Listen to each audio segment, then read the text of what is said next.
It's my honor to welcome to the stage, as I said, the current SASE president, Jackie O'Reilly, for a presidential address. Jackie is co-director of DIGIT. You see it right here, the Digital Futures at Work Research Center that is jointly based at the University of Sussex and University of Leeds. So I'd say, without any further ado, Jackie O'Reilly.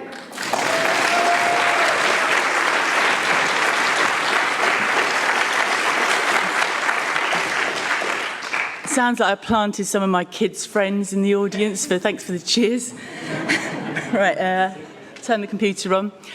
Well, I have to say thank you very much. Daniel has been outstanding, SASE team are great, Niels, Amsterdam, you're brilliant. And everybody's welcomed everybody. And now I'm going to have a little mini experiment I did with the early career researchers. So we've welcomed you. So would you like to welcome each other? So would you like to turn around to somebody sitting behind you or in front of you and say, hi, my name is X and I come from here.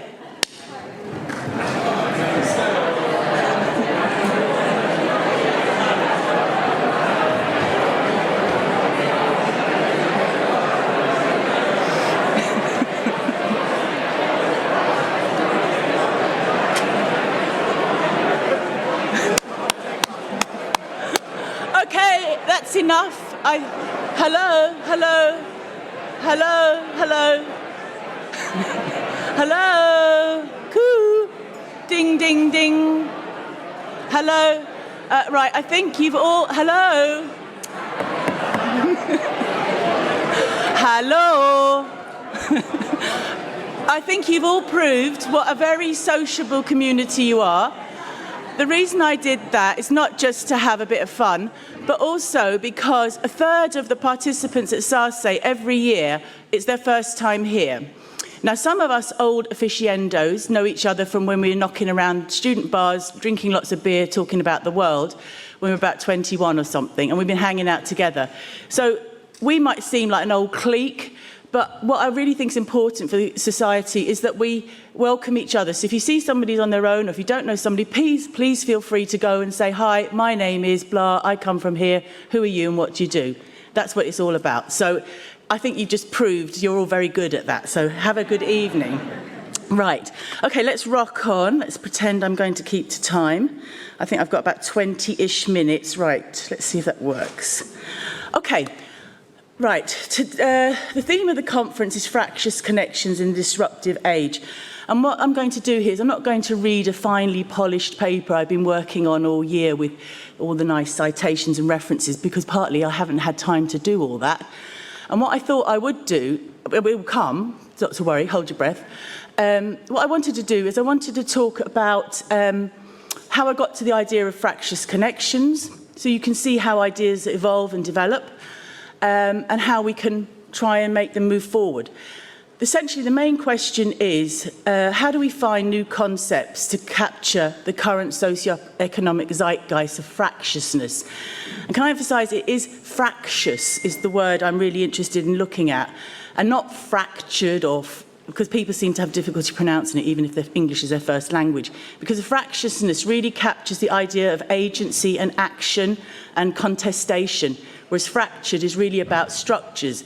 Now, some of the fractiousness may come out of a result of where people are placed in socio-economic divisions, but it is really about the idea of agency I want to emphasise. Now, how did I get to this idea? So it took me about 3 months to come up with 2 words. So I said to some friends, good luck, hopefully by the end of the year I'll have a whole sentence. I'm not joking, and then I'll have to write a paper about it all as well. But it was actually surprisingly difficult to find 2 very nice, concise words that captured a theme or a concept. And, you know, you can be inspired by people like Michael Burroway's book, Manufacturing Consent. What a brilliant title for a book is that, because it really captures the idea of the process of how managerial authority is established and accepted by workers. So how do you do that, first of all? How do you find those 2 words, or not much more than that, to talk about it? So it had to be about connections, because one of the ideas we're working on at the Digit Centre, along with my colleagues at Leeds and Manchester, I can see sitting here at Cambridge, Monash and Aberdeen, one of the ideas is a connected worker. So what do we understand by a connected worker? This is essentially a concept that's come out of management consultancy literature, largely initially from Deloitte's. And it's largely been applied to health and safety and construction, with these type of construction workers using wearable technology to track risky environments in which they work.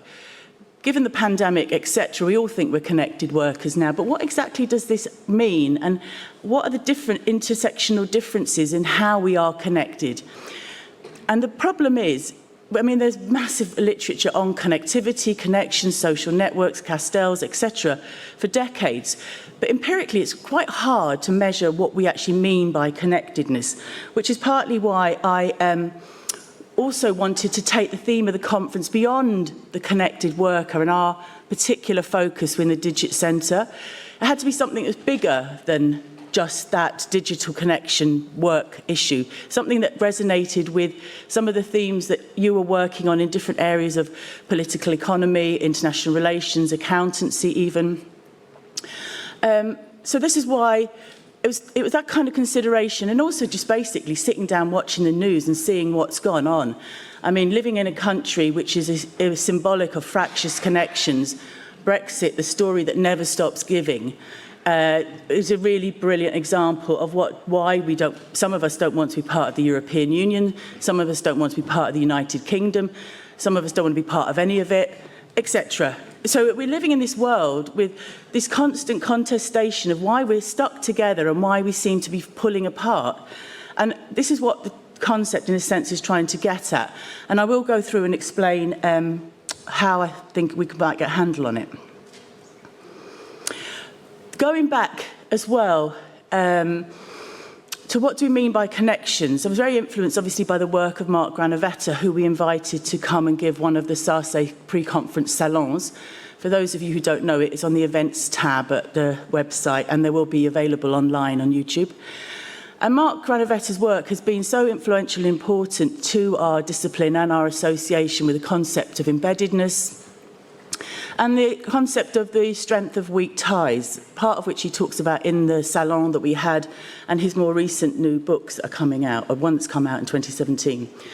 And one of the ideas from Mark's work has been saying, was very relevant even today, even though that work was written in the 70s. I mean, our connections are both stronger and they're weaker at the same time. We have this paradoxical situation. And they've also, in some ways, never been as fractious as they have been for decades. You have to think back to the 70s when we think some of the kind of levels of contestation and fractiousness we're seeing now. And Mark, in that 73 article, argued that the development of sociological theory requires us to understand these paradoxical effects of strong and weak ties. One of the arguments also he makes is about you can't read off from somebody's socio-economic position what their attitudes or actions will be. I mean, a lot of work has been spent on understanding why the proletariat haven't revolted and created the communist revolution. So why? I mean, okay, there's libraries of that. I'm not going to answer that now. I haven't got that level of vanity or pretension to want to summarise it. But it is this interesting paradoxical thing, is how people can hold contradictory opinions at the same time. It's interesting to try and explore and understand. Why, for example, is the people that are most deprived in the UK that are stronger supporters of Brexit, that they have least benefit from it? These are really interesting to try and understand why these people think the way they are. And the second important point from Mark's work, I think, is about understanding how personal, individual lived experiences are formed by these larger social structures. So there's this interaction between these different levels that we need to try and address to understand how people feel together or they feel alienated, they feel part of a community or they feel excluded. How do we understand where these multiple sets of identities come from, and what are the factors that might explain these strengths of connections or weak connections? So essentially, this is a work in progress. It draws on some ideas of what a connected worker is, but put that to one side for now. It draws very much on the concept of fractiousness. I want to try and develop a concept, and I'll talk about that can be applied to empirical examination, but I can't do all of that in this short talk, but I'll just give you clues of where I think we'd want to try and push it. So in the age of disruption, I was just thinking, those of you who are in Paris in 2015, there was a debate between Thomas Piketty and Wolfgang Streeck, and we all went into the garden of Sciences Po. And there were, waves and waves, millions of migrants walking across Europe out of Syria. at that time, and I was thinking, this is not going to be good for the referendum. Since then, who could have made it up? If somebody told you, not only will we have these waves of refugees, we will have, the world will be shut down for approximately 2.5 years on and off. We will have, after that, we have a war on the edges of Europe. These are just some of the things. If somebody said that to you, say, God, you know, you've been taking the wrong tablets. You've really got a bit of kind of dystopic, depressive mentality. But this is the levels of disruption we've seen. So there's long-term trends like globalization, who the winners and losers. We've got the digital transformation about whether it's creating or destroying jobs. We've got issues of migration. We've got really massively changing demographic factors that are taking shape in very varied forms. I mean, most of the young people will be based south of the Mediterranean. There's much higher populations of young people in Africa than there will be in Northern Europe. We've seen massive financial uncertainty during the financial crisis. And Mark Stewart and myself wrote an article about 10 or more years ago in Where's about this whole concept of how managing uncertainty and insecurity is happening, as well as with insecurity at work. So that we have many, many multiple factors going on. But I quite like this picture. I got it when I was in Berlin last week. Knowledge plus action equals power. The future is unwritten. So if you fall asleep for the rest of it, that's kind of the short message you'll get at the end. I do actually think this is really important, because look at what we just listed in terms of history. Nobody would really have predicted that. And if they said they would, then I think they're most probably lying or deluded. Right. So the aim of this is to provide a provocation, an analytical concept, and looking at ways of trying to develop some potentially new theoretical or analytical ways of understanding what's going on around us. Back to the future, I quite like this image, short version of, we can call it management theory, or we can call it socio-economic theory. As you can see, despite the different generations, still dominated by a largely masculine gaze. This is a very quick and terribly crude run through some of the past approaches to understanding economic life. It is very short, obviously, and the links provide you to some longer articles written on the nature of comparative research. Now, the relevance of this is, I think it's relevant to understand some of the transformations we're going through now, because some of the current debates are quite similar to the ones that we were having back in the 70s and 80s. And just to illustrate this, for example, the arguments from Care in Industrial Man and industrialism largely talked about technological change as a determinant, the one best way to organise economic life in the factory. And one of the key arguments there was it didn't actually matter if you were in the Soviet Union or the United States. The nature of mass production would introduce the assembly line and workers of different types of skills like that. That's a short version. Now, the relevance of that today is we see here in the digital transformation as if there's a tsunami of digital transformation that's all going to hit us all equally at the same time with these wonderful electrical self-driving cars. Yeah, maybe they're self-driving themselves around Google land, but they're not actually on the roads yet. And some of the work we've been doing at Digit just shows how the digital transformation is very, very varied. There are real people at the front runners, and there are some laggards who are very, very far behind. And these are some of the questions we want to look at there. So the relevance of that one best way can be resonated in some of the arguments about the types of changes that are happening now. Back in the 70s, 80s, you had, in response to the one best way argument, contingency theory, or contingency theory that said it actually depends on what kind of organisation you are, what sector you are, what the management style is like. And there's a particularly nice book I like from Ronald Dorr, I'm sure many of you will be familiar with, British Factory, Japanese Factory, that starts off with comparing the attitude and mindset of two electronic engineer managers. One's on a British train going down on the road to Essex, and one's on a Japanese train. And he talks about what the mindset of those engineer managers are and how different they are, and about how they identify themselves, their professional identity, and also how they relate in terms to the firm they work for. And Dorr's argument is essentially that managerial dispositions about the way they implement organisational change are affected by these deeper cultural attitudes and norms that shape the way they think as managers and some of the decisions they make about whether they trust their workforces, whether they want to enable them, or whether they want to control them because they don't trust them, for example, very crude. Alongside that, there's a work of the effet sociétal from France and Germany, that again try to distinguish between different societies and the institutions that have different approaches to it. And I think these approaches are really relevant because I think in order to understand some of these transformations that are happening in our societies, it's not happening the same everywhere. Some countries are better buffered than others, some are in a really desperate state. And I might have time to show you some of those, but I'll see. Right.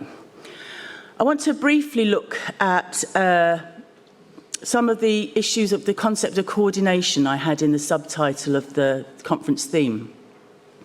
Now, coordination is something we love talking about at SASE and other places like that. We love it. You know, everything's coordinated. There's an institutional logic. We have uncoordinated systems, but they're coordinated in a kind of liberal way. We have coordinated systems like Germany, and they're coordinated in a better kind of way. And there's positive and negative outcomes that come about as a result of this.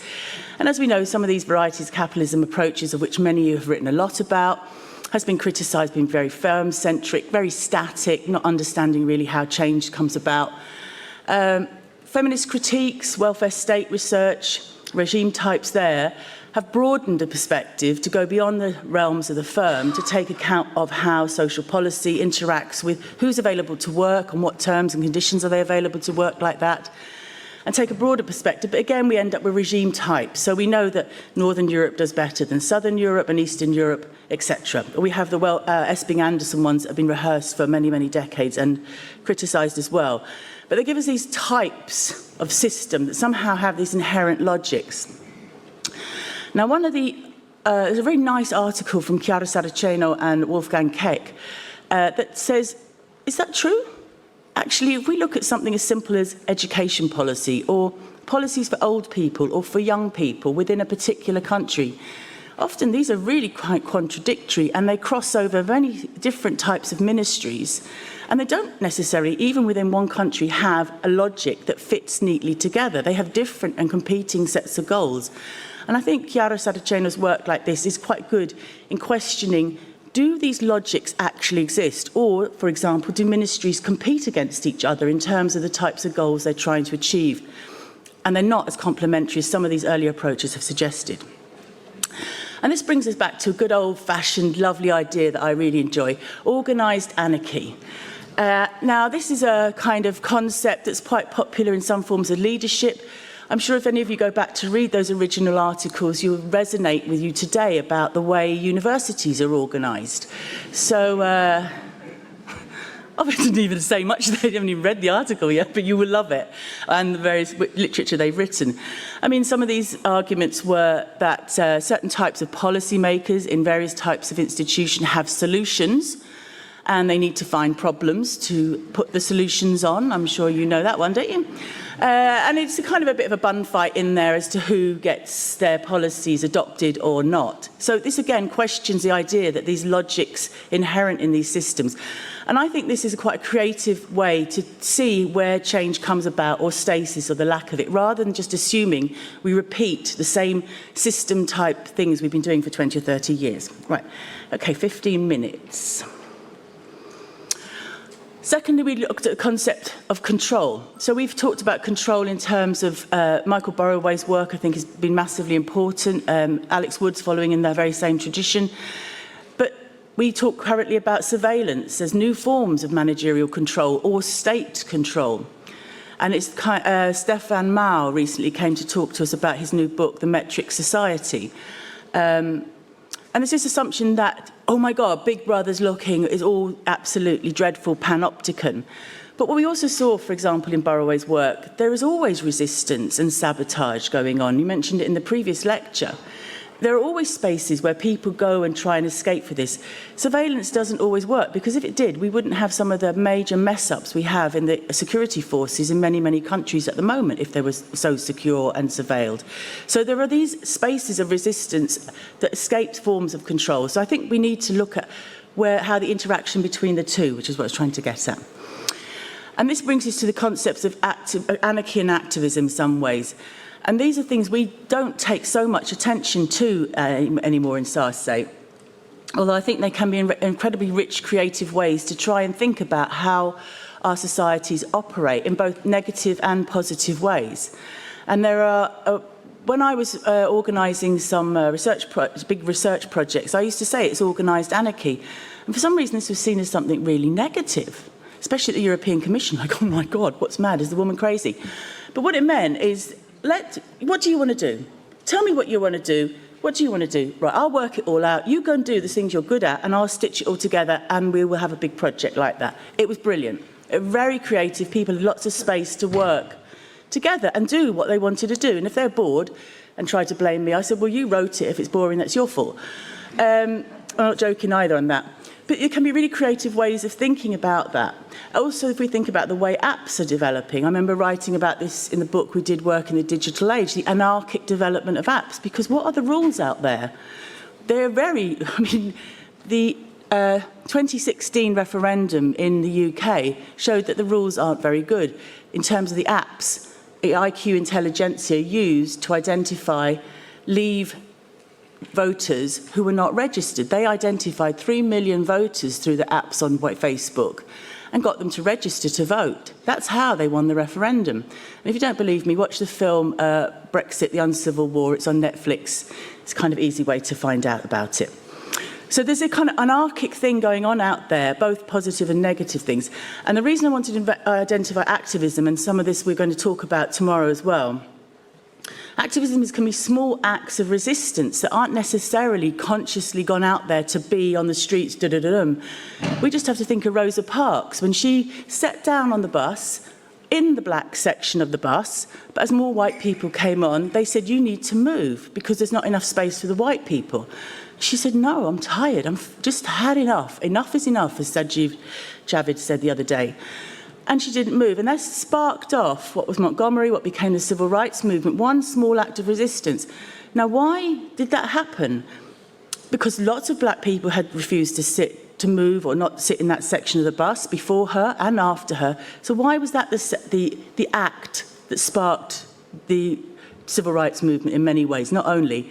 Why was it that the killing of George Floyd sparked the Black Lives movement, Black Lives Matter movement? There were many black people who have been killed by the police in many countries, and in America especially.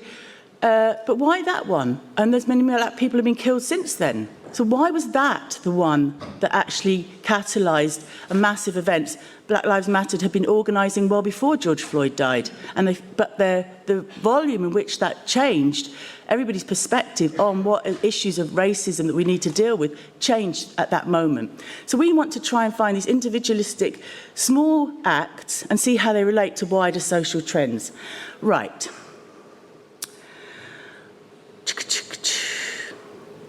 Right.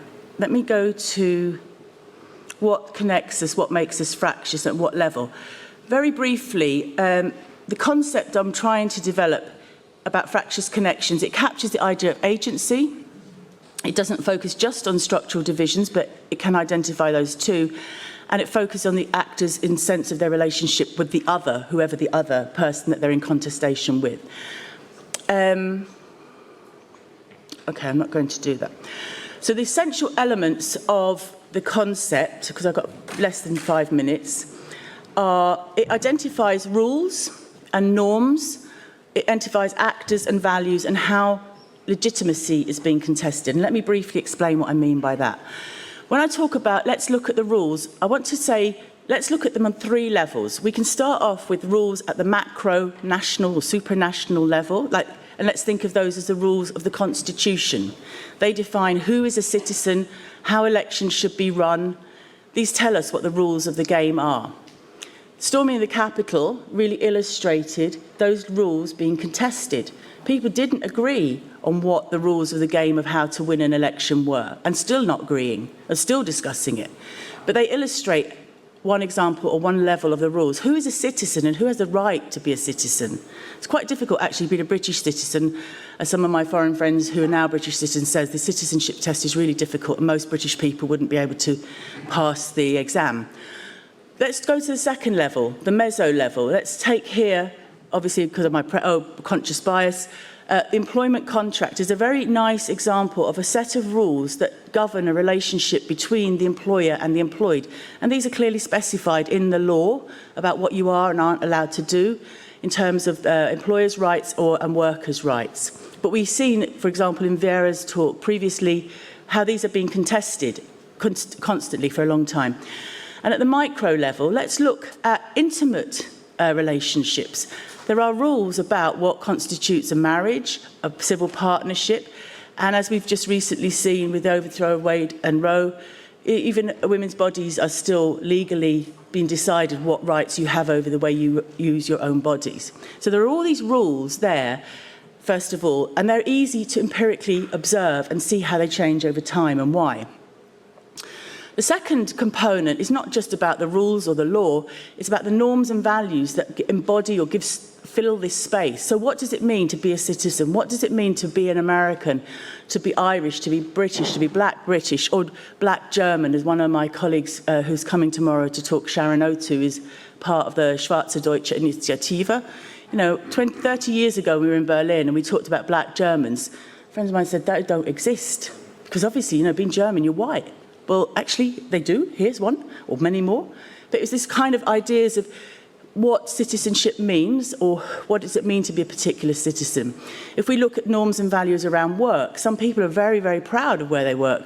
We've been doing some work with Walmart before the pandemic, and it's quite astounding the enthusiasm some Walmart workers have for working for Walmart. It's almost like, to some extent, feels like North Korean ideology about how enthusiastic they are, whereas people here are much more critical about it. And thirdly, at the individual level, what are the norms and values about families? What's the concept or sense that when you enter a legal relationship like a marriage or a partnership, what sense of pre-expectations do you have about the way equality or dependency within that relationship will be work itself out as you live together? Now, kids come along and sometimes challenge what you thought was going to happen and what actually really happens in real life. And then you start getting a bit of tension going on. Okay, so these gives you the rules and it looks at norms and values. And where you see the concept of legitimacy coming into this is, when are these rules fair? Or when do people start questioning, saying, is this right? Very briefly, I can't go into all of it here, but you have, for example, issues we've seen in the UK, the Windrush, where lots of people came to the UK from the Caribbean, their papers weren't properly documented, and they've been deported, never having spent 30 years growing up living in Britain and believing they're British citizens. There are now attempts to compensate them. Some of them have unfortunately died. Brexit was a real illustration of what it meant to be, that's me telling myself off, what a citizen of Europe or the UK meant. And we have issues around the legitimacy of equal pay in the UK. My colleague Rachel Verdon here has done a fantastic thesis about how equal pay issues have been worked out. And one of the big consequences for firms, if you get it wrong, it's really, really expensive, especially if you live in a country that loves litigation like the UK. And as I said, you know, legitimacy in love and marriage is, do you feel that things are fair at home or not? Okay. Very briefly, the key argument I want to make is the legitimacy of rules and norms governing our politics and working lives and intimate relations are being questioned and contested vociferously and violently in many and different arenas across the globe. What this very basic concept of fractious connections tries to think about is to give us some kind of analytical lenses to allow us to go and empirically examine in different spaces how these interactions are are emerging and where they have been embedded in the past. And we can compare across different countries or different domains.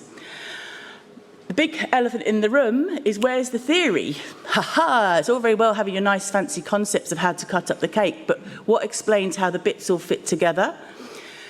Now, I have no pretensions to come here and say, I know it all, because I absolutely don't. And clearly, I think a sign of intelligence is to be aware of how little you know, of which I know very little. Now, any approach to this, if you were to use this kind of analytical framework, will really depend on what theoretical framework you have in relationship to how you conceptualize and measure issues like power and voice. And some of these things were being discussed in the SASE salons there. So it's really about situating that framework for contemporary life within bigger frameworks that talk about whether it's racial capitalism, whether it's forms of patriarchy, whether it's forms of particular types of neo-capitalism. But I think we come to the conclusion. The future's unwritten, knowledge and action equal power, so go forth and have fun.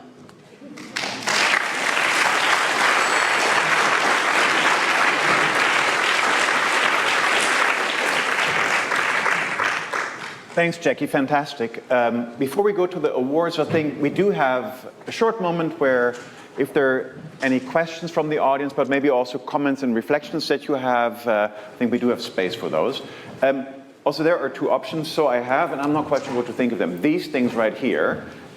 We can try one. So I'll throw this thing over to you. I know it's a little bit like a newfangled thing, but then you can speak into that, and then we can make sure that everybody can hear you, okay? So if you pass it back to the gentleman back there with the lovely beard. Whoa. Oh, rubbish throwing. Rubbish throwing. Yeah. Next time you go. Yeah. Okay. Now that's how this thing works. I think you got to speak into the thing. Like that's and can you introduce yourself? It's also like a talking pillow, but it's like a... So I should throw this at somebody when I'm done. That's fine. You can. Howard Loon from Hunter College, CUNY. In this room, we have an immense amount of knowledge, and I would say almost no power. So what's the... Could you give us some clues as to what sort of actions we can take without losing our full-time jobs? And, that's all I want now. All right, yeah. Very good. All right, Jackie, let's hear it. I wouldn't underestimate your white privilege, and I'm sure a lot of us, without realising it, are doing things. They may look like small little things. Let's take one tiny example. Even within WAG Forum, the Women Agenda Forum here, before we started 5 years ago, the distribution of men and women across the association was really rather unequal, and women weren't very well represented there. That has significantly improved. It's not a big step, but it is a significant step. We have many more steps to do in terms of improving our representation, even within this association, about who we encourage to come and join us, because it is pretty white, pretty North American. I did try and find people from the southern states, United States, that are members. There's really hardly anybody there. These are tiny spaces. You can act in your own space. There are many more things people can do. I mean, just look at the volume of people. For example, I'm sure it's in your countries and many countries close to Ukraine. How many people, refugees, have been accepted? It's actually not... It's not a violent, active thing you're doing, just welcoming somebody in your own home. They are small actions that have a massive difference. This is why don't underestimate the accumulation of small acts. They can lead to really bigger ones. So there are plenty of opportunities to do lots of different things to improve the spaces you work in, for your colleagues, your students, the people you live in your community. There's loads to do. So just, don't underestimate it. You've got a lot of resources, mate. Would you like to introduce yourself? Firstly, thank you so much for this talk. It was really invigorating. My name is Badiru. I'm a PhD student at Harvard University. I study science and technology studies, STS, sort of sociology of science type things. I was really sort of provoked by the larger theoretical argument that you were making, and also the slide where you laid out the different categories that need to sort of be tracked in order to understand theories of social change, so actors, values, norms, etc. I was wondering how you think that those categories in themselves are related to one another and also constitute one another, so values as constitutive of who we identify as actors within a particular problem, or institutions as constitutive of values, and vice versa. So I was wondering sort of at a theoretical level how you're thinking about delineating each of these categories and how they are informed by and simultaneously inform one another in some sense. Okay, you have exactly 30 seconds to summarize that 50-page theory chapter of your book, right? You realize that? A really simple thing, it has to be empirically measurable, the concept, because otherwise, without any data, it's just an opinion. I gave her €10. Thanks, Heather. it's really important you've got data, otherwise it is just your opinion. So here, the rules are giving you different levels and examples. You can go and see what the rules are, and you can go and see how they change over time and what makes them change over time on any of those levels. The values you can measure either an ethnographic study about how people behave and attitudes at work, or you can do surveys. There are multiple ways in which you can actually go and measure cultures, norms, practices, and see how the two fit together. And are they the same for everybody? So what it means, as I said, what it means to be Black British in Britain, or what it means to be Irish in England, but you're still British. You can look at those contradictory paradoxes in many, many multiple ways. Does that answer what you want a bit? Yeah, I'm not allowed to say any more. The boss is here. I think we have space for one more question. I see one over there. I'll try. So I found there's like a... You could walk up the stairs a bit. All right. Well, that's all right. Very good. Very good.